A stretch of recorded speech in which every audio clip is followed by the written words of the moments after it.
일단은 그림을 그리는 게 가슴 뛰어요.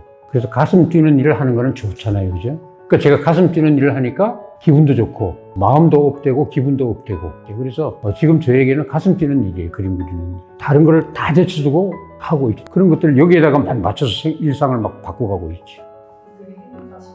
행복하니 가죠. 기분 좋고. 가슴이 뛰어요, 이게. 보면. 아, 그래요? 재밌다. 너무 부끄럽습니다.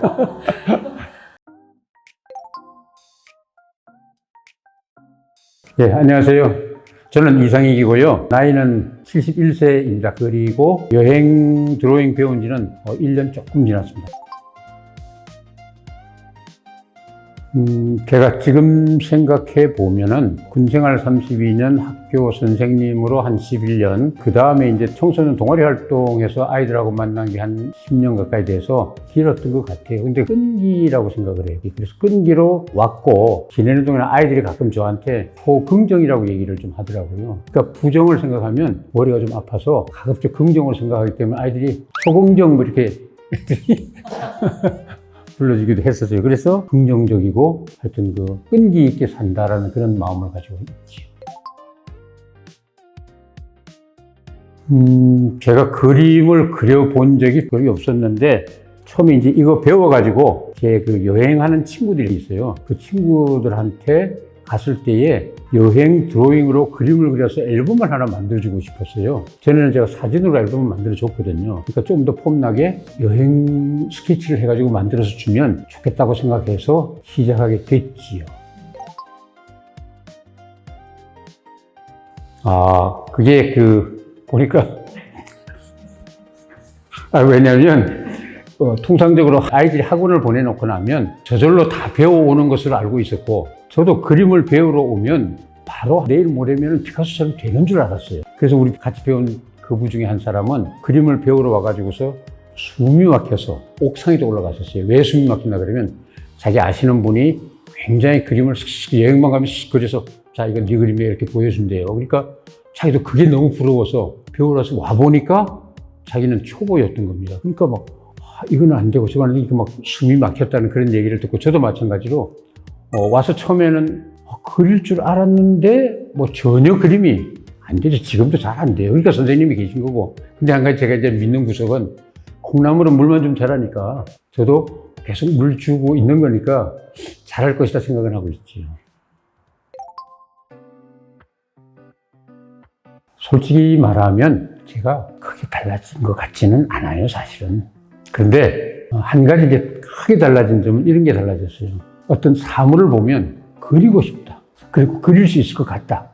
하는 생각은 굉장히 많이 들어요. 그래서 예를 들면 제가 이제 지나가다가 차를 보면 어떻게 그리지? 뭐 이런 생각을 다 가지고 그리고 특히 여기 드로잉 수업을 한 2시간 끝난 다음에 바깥에 나가면 그림으로 보여요. 건물이나 뭐 이런 것들이. 그런 것들이 달라지면 이제 그림을 그리고 싶다는 충동과 욕구는 느끼지만 아직까지 제가 투자한 시간이 너무 짧아요. 왜냐하면 일주일에 2시간만 투자해가지고 잘하기로 생각하는 것은 아니라고 생각을 했고 선생님이 자꾸 옆에서 도와주니까 좀 그림이 좋아지는 거지. 근데 선생님이 그런 거 도와주는 게 좋은 거라고 생각해요. 그러면서 저는 배우니까. 그래서 제 그림을 볼 때마다 여기서는 선생님이 무엇을 지적했다는 것을 제 그림에는 저 나름대로의 스토리를 다 가지고 있습니다. 그래서 이 대목이 중요한 대목은 선생님이 좀 도와준 거. 셀프로 한 거는 좀 아직은 적다는 거죠. 투자한 시간이 적어요. 제일 저 자신이 놀랐던 게 뭐냐면은 하루는 뭐 일을 하고 들어왔는데 저녁 한 11시인가 들어왔어요. 굉장히 피곤한데 그때는 뭐 전날 칭찬을 받았는지 뭐 그런 게 있었던 모양인지는 모르겠으나 그림을 그려보고 싶다는 생각을 갑자기 했어요. 그래서 제가 이제 혼자서 자습하는 노트가 하나 있는데 보내준 걸 보고서 이렇게 그림을 그려보니까 그림이 됐어요. 신기하다?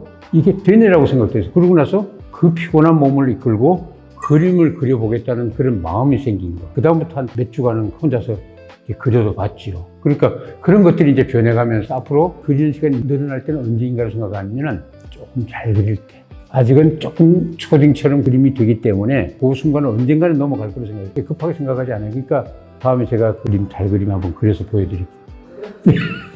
그래서 여기에서 이제 제가 이제 생각하는 건 뭐냐면은 우리 반에는 좀 잘 그리는 사람보다 저같이 완전 초보가 와가지고 같이 좀 오래 그렸으면 하는 바람이에요.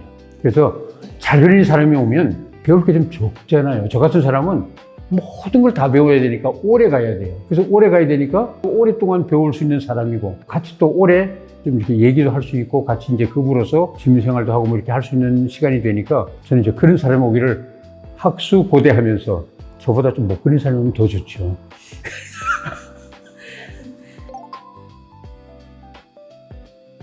일단은 그림을 그리는 게 가슴 뛰어요.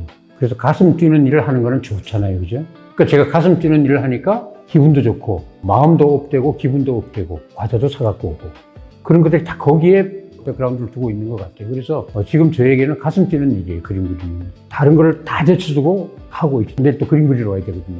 그런 것들을 여기에다가 맞춰서 일상을 막 바꿔가고 있지. 행복하게 가죠. 기분 좋고. 가슴이 뛰어요, 이게. 보면. 전에는 저도 그 행복이 뭔지 잘 몰랐었어요. 우리 세대에는 먹고 사는 문제가 급했기 때문에 행복 얘기 같은 건 저 먼 얘기로 생각을 했었습니다. 근데 그제 이제 김영석 교수님이 쓴 책을 이제 보는데 뭐가 나왔나 그러면 항상 자기 아는 사람들이나 제자들한테 하는 얘기가 있대요. 뭐냐면 경제적으로는 중산층에 머물러 있고 정신적으로는 상위층에 머물면 행복해진답니다. 그 사람들이 사회 일도 많이 하고요. 근데 제가 그 말에 굉장히 많이 공감을 했어요. 정신적으로 상위층에 머물고 있으면 좋다는 생각에 거기에 제가 그림을 이퀄을 넣었습니다. 아, 그래요? 재밌다. 너무 부끄럽습니다. 네. 아무래도 제가 이제 취미 생활로 이제 그림 그리기를 하다 보니까 생각보다 내가 좋아하는 날짜는 뭔가를 비워둬야 되겠다는 생각을 첫 번째 했고, 그래서 제일 중요한 건 제가 이제 수요일은 일상에 넣었어요. 그러니까 일상에 넣어서 생활을 하겠다라고 마음 놓고 하니까 비워지게 됐고, 그 다음에는 그림을 그리고 나면 집중을 해가지고 좀 피곤해, 어깨도 아프고 눈도 침침해지고 이런 부분들이 있어서 통째로 비우자는 안 되겠고, 그 다음에는 또 끝나고 나면 우리 그 그부들하고 같이 이제 요 앞에 나가가지고서 밥도 먹고 카페도 가고 해거든요. 그리고 참고적으로 여기 식당에 있는 곳 도장 깨기도 했었어요. 그래서 식당 카페를 거의 다 가봤어요. 요 근처, 요 동네. 예. 그래서 그런 생활을 하다 보니까 주요일 하루가 거의 비게 되더라고요. 일단은 그 팔레토, 우물 또는 놀이터 이런 부분에 대해서는 이제 제가 혼자서 내린 결론이에요. 일주일에 한 번씩을 우리 그부들하고 만나잖아요. 만나서 얘기하고 그림 그리니까 공통 주제를 가지고 서로 얘기할 수 있고 대화를 나눌 수 있는 그런 시간들이 굉장히 좋은 거예요, 마음에.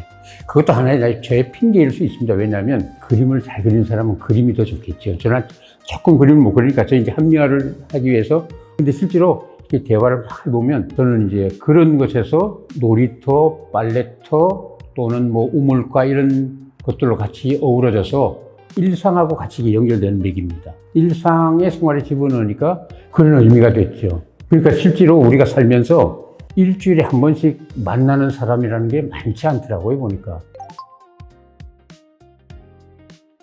행복감은 어디서 오냐고 보니까 소소한 얘기를 나눌 수 있는 사람이 있을 때 행복감이 있더라고요. 뭐 거창한 얘기나 소소한 얘기를 나눌 수 있는 그런 사람이 됐죠, 같이 있는 그분들이. 결국은 이제 내가 좋아하는, 내가 사랑하는 사람들이다라고 생각한 거지.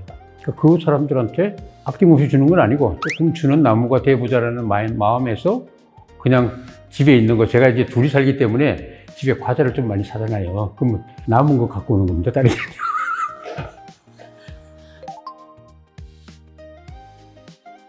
그림을 그리면 일단은 선생님이 이제 못 그리는 사람한테 시간을 조금 더 가요. 그러면 학생들이 셈이 많아요. 똑같이 등록금은 냈는데 왜 많이 시간을 할애하고 나한테는 조금 할애하는가라는 셈이 있어요. 근데 그거를 제가 며칠 전에 새로 한 분이 오셨는데 저도 똑같이 느꼈어요. 그 사람한테 시간을 많이 할애하니까 셈이 나는 거예요, 제가. 아, 그렇구나라고 이제 그 생각을 했는데요.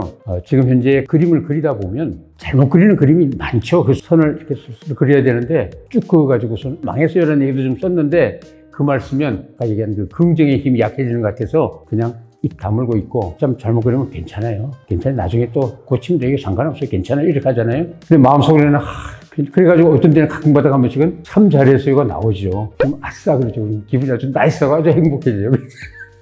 그때는 집에 가서도 나 오늘 칭찬받았다고 저희 그 가족한테 자랑하고 우리 아이들한테도 자랑하고 그래서 그때는 기분이 그날이 굉장히 좋고 좀 못했다고 지적을 많이 받고 간 날은 굉장히 우울해 하루가. 그래서 참 잘했어요. 굉장히 좋아해요.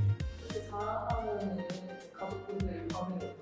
저희 이제 애들은 별로 뭐 감동이 없고요.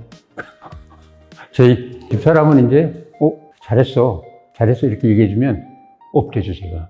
그림도 이렇게 직접 그리신 걸 이렇게 보여드리기도 하세요? 매일 검사 받아요. 검사 받고 좀 나아졌네라는 얘기를 들으면 기뻐하죠 제가. 나이스. 좋습니다. 제가 이제 처음에 등록을 하고 이제 주전자를 그리고 나서 선생님의 도움을 받아서 한 점을 전시하는 게 목표였습니다. 얼마 전에 전시를 하려고 했었어요. 근데 시간이 안 맞아서 못했어요. 2026년도에는 전시를 한다면 지금보다는 제 그림이 조금 더 나아졌을 거라고 생각하고 그리고 그제 누구 보니까 배운데 12년 개인지도 받았대요. 그리고 전시했다고 그러더라고요. 얼마? 그래서 그림 그리는데 너무 빨리 서두르지 않아야 된다고 생각하고 그래서 올해도 전시를 안 해도 상관없고 계속적으로 꾸준히 우물가에서 또는 뭐 팔레트에서 놀이터에서 그냥 나의 영역을 쌓아가면서 그림을 그리다 보면 되겠죠. 제가 그 마라톤도 했었거든요. 마라톤을 한 풀코스를 15번 정도 했어요. 그리고 최근에 2023년도에도 뛰었어요. 지금 이 얘기를 하는 이유는 뭐냐면 우리 지금 그림 배우러 오려고 하시는 분들도 골프 다니고 뭐 등산 다니고 하는 부분에서 뭔가 이 그림 그리는 파트를 하나에 자기 인생 캐비닛에 하나 넣어놨다가 필요할 때 꺼내서 한번 해보자는 거죠. 왜냐면 시간이 길기 때문에 100세 플러스 알파 시대니까 길기 때문에 온유 같은 이런 데 와가지고서 같이 배우면서 서로 얘기하면서 지내면 좋지 않을까 하는 생각을 참으로 갖고 있지. 저 마음은 배우면서 지금도 그런 거예요. 그러니까 가져갖고 얘기하고 하는 게 진짜 그런 마음들이에요, 저는. 그 마음에 공기도 사랑스럽다는 마음을 가지는 겁니다. 좋고. 그림 그리러 오세요. 재밌어요. 지금이 제일 빠른 때입니다. 주저하지 말고 오세요. 빨리 오세요. 오시면 재밌습니다. 감사합니다.